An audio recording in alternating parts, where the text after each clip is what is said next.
میرے بھائیوں اور دوستو، اللہ تعالیٰ نے انسان کو جسم اور روح ان دو چیزوں کے مرکب سے پیدا فرمایا ہے۔ جسم کے بننے کا نظام اور ہے اور روح کے بننے کا نظام اور ہے۔ جسم کسی اور جگہ بنتا ہے اور روح کہیں اور سے آتی ہے۔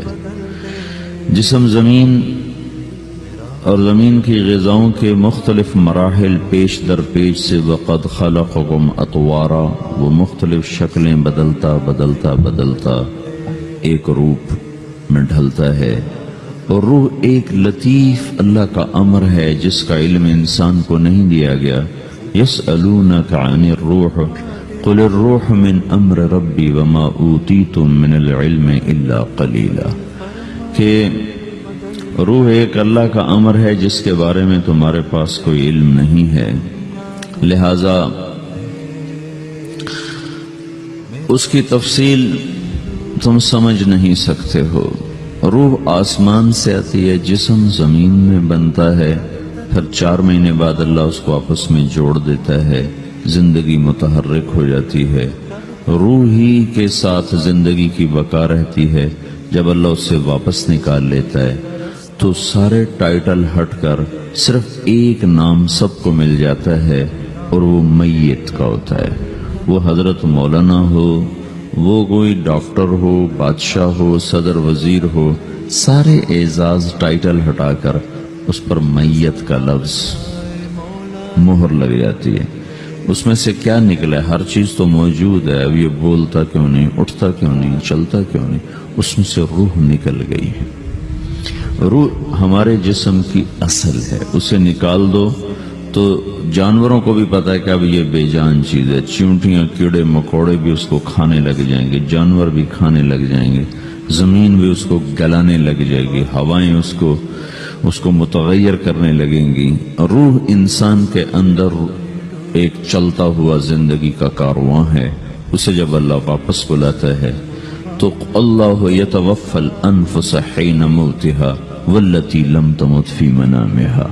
موت کیا چیز ہے؟ اس کے 200 جواب ہیں سائنس کی کتابوں میں، اور 200 جواب بذات خود بتا رہے ہیں کہ یہ ایک جواب بھی ٹھیک نہیں ہے، اور قرآن ایک جواب دیتا ہے اور وہی حرف آخر ہے، قل یتوفاکم ملک الموت اللہ یتوفی الانفس حین موتها۔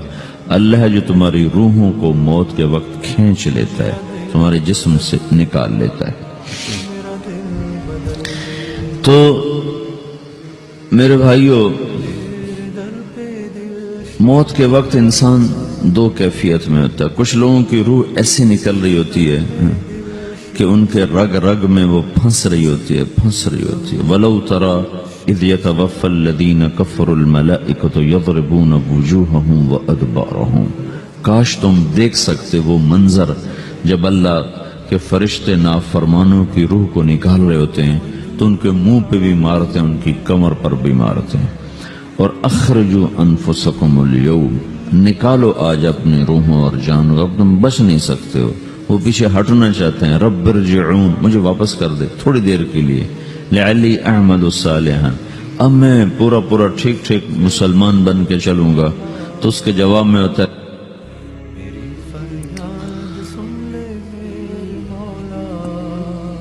اور حدیث پاک میں آتا ہے کہ ملک الموت اترتا ہے، اس کے ساتھ 4 فرشتے ہوتے ہیں۔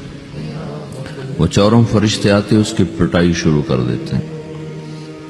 ابھی پرسوں یہ حدیث میں نے پڑھی ابن ماجہ میں کہ ملک الموت کہتا ہے ایتها النفس الخبیثہ کانت فی الجسد الخبیث، اے خبیث روح جو خبیث جسم میں تھی، اخرج، باہر آؤ۔ اب وہ واپس تو ہو نہیں سکتا، اپنے آپ کو روک تو سکتا نہیں، تو وہ حیران، پریشان، خوف زدہ، تو اس کے جواب میں اس کو ملک الموت کہتا ابشری بحمیم وغساق وآخر من شکلہ ازواج، تیار ہو جا خوفناک عذاب کے لیے اور کھولتے پانیوں کے لیے، کانٹے دار جھاڑیوں کے لیے، اور بے شمار عذاب کی شکلوں کے لیے۔ تو اس کی روح کو جب کھینچتے ہیں تو رگ رگ سے وہ کٹ کے نکلتی ہے، تو سارا وجود زیر و زبر ہوتا ہے، سکرات کا درد ساری دنیا کے دردوں پر حاوی ہے۔ جب اس کی روح نکلتی ہے اور اس کو لے کر آسمان پر چلتے ہیں تو دروازے پر پہنچتے ہیں تو اندر سے فرشتے پوچھتے ہیں کون ہے؟ کہتے ہیں فلاں فلاں کا بیٹا ہے۔ کا نفس خبیثہ فی الجسد الخبیث، یہ تو وہی بدماش ہے جو بدماش جسم میں تھا، یہ وہ بدبخت روح ہے جو بدبخت جسم میں تھی، اس کے لیے آسمان کے دروازے نہیں کھول سکتے، اسے واپس کر دیا جائے۔ تو آسمان کے دروازے لا تفتح لهم ابواب السماء ولا يدخلون الجنة حتى يلج الجمل في سم الخياط، کہ ان کے لیے آسمان کے دروازے نہیں کھلیں گے اور ان کے لیے جنت کے دروازے نہیں کھلیں گے، پھر یہ وہاں سے نیچے گرائے جاتے ہیں جو اللہ کا قید خانہ ہے سجین۔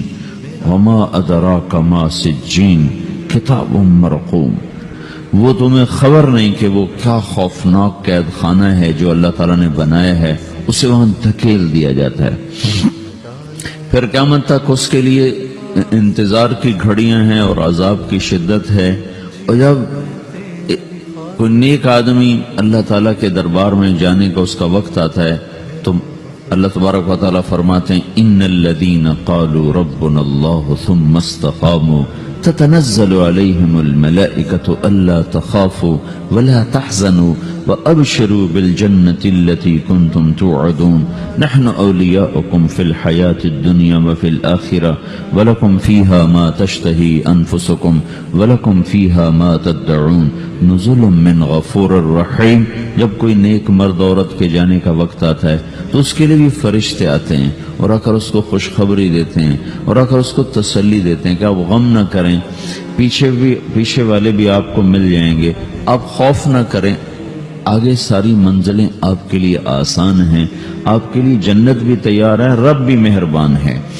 اور حدیث پاک میں آتا ہے کہ ملک الموت اور 4 فرشتے آتے ہیں، وہ 4 فرشتے اس کو سہلاتے ہیں، دباتے ہیں کہ موت کا درد اسے محسوس نہ ہو، اور ملک الموت فرماتے ہیں ایتھا النفس الحمیدہ کانت فی الجسد الحمید اخرجی، اے نیک روح جو نیک جسم میں تھی باہر آؤ، کیا کرو؟ وَأَبْشِرِي بِرَوْحٍ وَرَيْحَانٍ وَرَبٍّ رَاضٍ عَنْكِ غَيْرِ غَضْبَانٍ، آپ کو بشارت ہو آپ کے لیے جنت تیار ہو چکی ہے اور وہاں کی ساری نعمتیں آپ کے لیے میسر ہو چکی ہیں اور اللہ آپ پہ راضی ہو چکا ہے اور اللہ آپ پہ خوش ہو چکا ہے۔ اس پر اس کی روح کو نکالا جاتا ہے، پھر سارے فرشتے اس کو استقبال کے ساتھ جو آسمان پر لے جاتے ہیں تو اندر سے پوچھتے ہیں کون ہے؟ کہ فلاں فلاں کا بیٹا، فلاں فلاں کی بیٹی۔ کہتے ہیں نفس حمیدہ فی جسد حمید، یہ تو نیک روح تھی جو نیک جسم میں تھی، مرحبا بہی، اس کو ہم سب استقبال کس کا کرتے ہیں، اور ایک دم آسمان کے دروازے کھلتے ہیں، پھر وہ پہلا دوسرا تیسرا چوتھا سارے آسمان پار کرتا ہوا اللہ پاک کے عرش کے نیچے کے جا کر، مرد ہے یا عورت، وہاں جا کر سجدے میں سر رکھتا ہے اور اللہ تعالیٰ فرماتے ہیں ہاں اس نے ہمیں خوش کیا، ہم اسے خوش کریں گے، اور اس کو عافیت کے ساتھ وہاں آسمان میں، پہلے آسمان سے لے کر اللہ کے عرش تک یہ سب ویٹنگ روم بنے ہوئے جہاں اللہ اپنے اپنے درجات کے مطابق جنت والوں کو ٹھہراتا ہے، اور وہ انتظار گاہ ہے اور وقت ختم ہو جاتا ہے، لہذا انتظار کی جو تکلیف ہے وہ بھی ختم ہو جاتی ہے۔ وقت ختم تو انتظار کا احساس ختم اور ٹائم کے گزرنے کا احساس ختم۔ تو جیسے اصحاب کہف کو اللہ نے غار میں داخل کر کے تو غار کے اندر سے وقت کو نکال کے باہر پھینک دیا، باہر 300 سال گزرے، اندر آدھا ہی دن گزرا تھا۔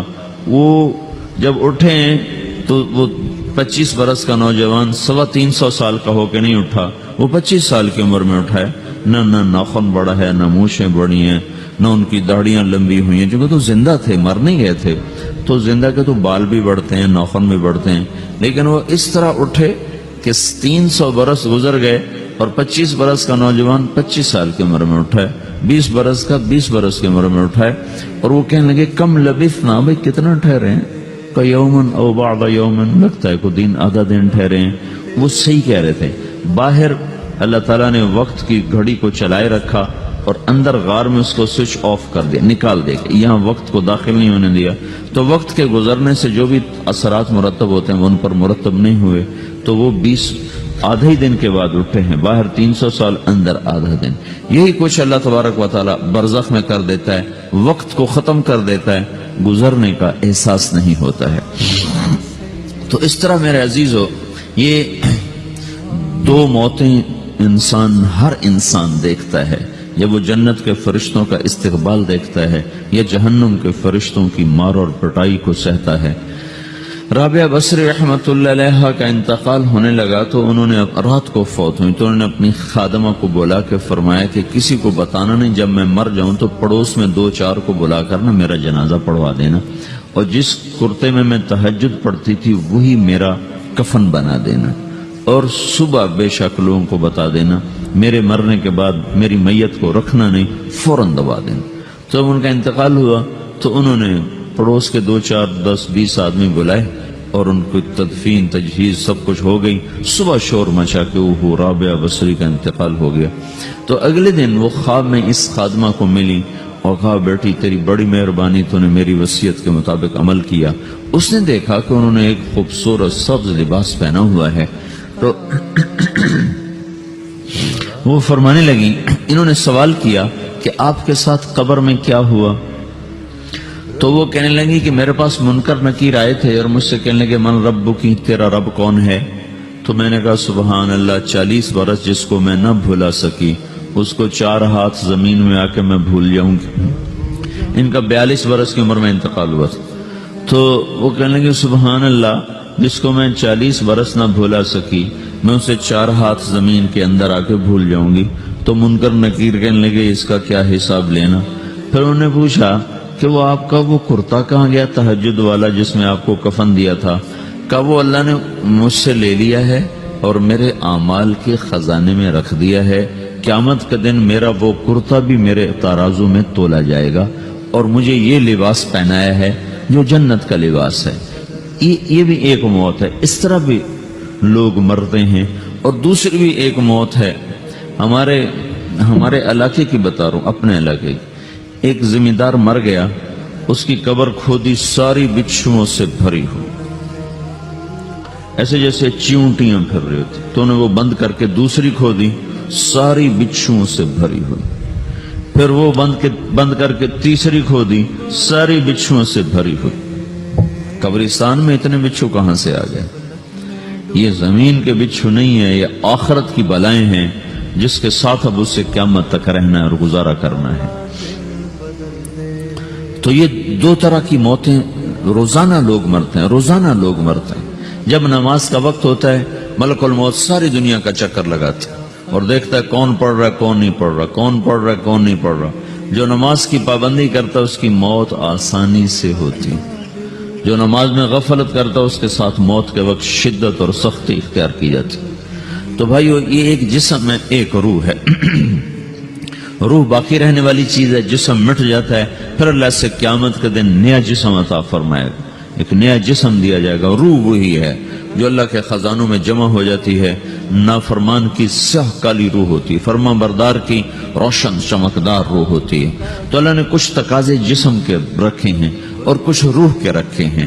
جسم کے تقاضے پورے نہ کرو تو یہ پریشان ہو جاتا ہے، روح کے تقاضے پورے نہ کرو تو یہ پریشان ہو جاتی. روح کی پریشانی جسم سے زیادہ ہے چونکہ روح کی طاقت جسم سے زیادہ ہے. جسم مٹی سے بنا ہے، اس کی غذا بھی مٹی سے نکلتی ہے. روح آسمان سے ہے، اس کی غذا بھی آسمان سے ہے. روح کا تعلق جب تک اللہ سے نہیں جڑتا اس سے بھوک اور پیاس لگتی رہتی ہے. جسم کو جب تک روٹی اور پانی نہ ملے یہ تڑپتا اور پریشان رہتا ہے. جیسے اللہ تعالیٰ نے ہمارے جسم میں روٹی اور پانی کی طلب کو بے ساختہ رکھ دیا ہے. میں بیان کے دوران بھی پانی پی رہا ہوں، آپ دیکھ رہے ہیں کہ میرا حلق سوکھ جاتا ہے، مجھے طلب محسوس ہوتی ہے پانی. حلق سوکھتا ہے پانی کی طرف بھاگتے ہیں، بھوک لگتی ہم روٹی کی طرف بھاگتے ہیں.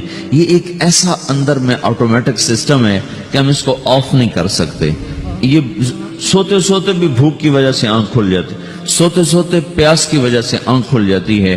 یہ ایسا خود اللہ تعالیٰ نے ساختہ نظام بنایا ہے کہ آپ اپنے جسم میں روٹی اور پانی کی طلب کو نہیں نکال سکتے.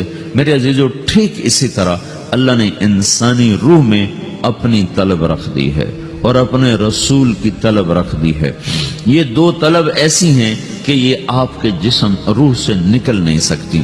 جیسے بھوکا روٹی نہ کھا لے، پیاسا پانی نہ پی لے، اسے چین نہیں آ سکتا، وہ روح جو اللہ اور اس کے رسول سے نہ آشنا ہے، جب تک وہ وہاں تک پہنچ نہیں جاتی اسے چین نہیں آ سکتا، اس کا اندر پریشان رہے گا۔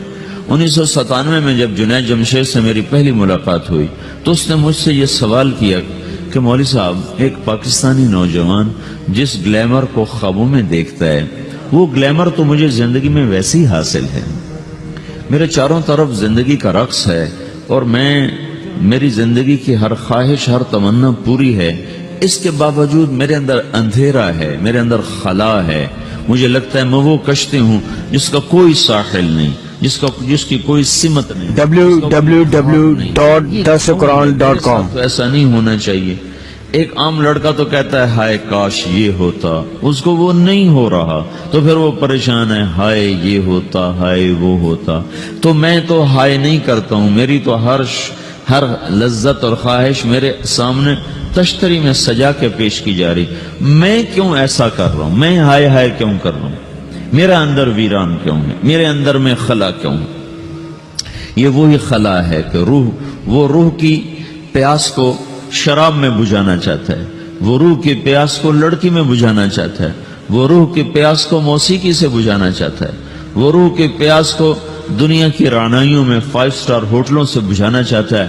روح کیا جانے روٹی کیا ہے، شراب کیا ہے، پانی کیا ہے، عورت کیا ہے، موسیقی کیا ہے، گھنگرو کیا ہے، پائل کیا ہے، چھنکار کیا ہے، روح کو ان چیزوں کی کیا خبر؟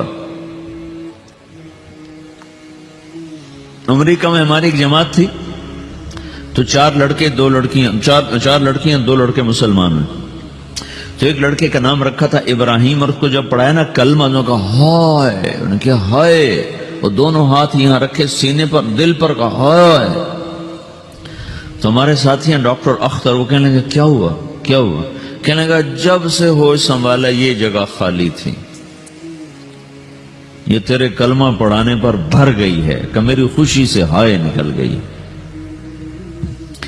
یہ جگہ خالی رہے گی، یہاں شراب نہیں پہنچ سکتی، یہاں نغمہ اور موسیقی نہیں پہنچ سکتی، یہاں تالے لگے ہوئے ہیں، یہاں تک کوئی آواز نہیں جا سکتی۔ دل کے تاروں پر ایک ہی نغمہ چڑھ سکتا ہے، اور وہ اللہ کی یاد کا ہے، اور اللہ کی محبت کا ہے، اور اللہ کے رسول کی محبت کا ہے۔ باقی کوئی مضراب ایسا نہیں جو ان تاروں کو چھیڑ سکے، باقی کوئی چیز، آواز ایسی نہیں جو دل کی دنیا پر جا کر دستک دے سکے۔ یہاں بند دروازے ہیں، یہاں صرف اللہ پہنچے گا، اللہ کے رسول کا تعلق پہنچے گا، باقی کوئی چیز یہاں نہیں جا سکتی۔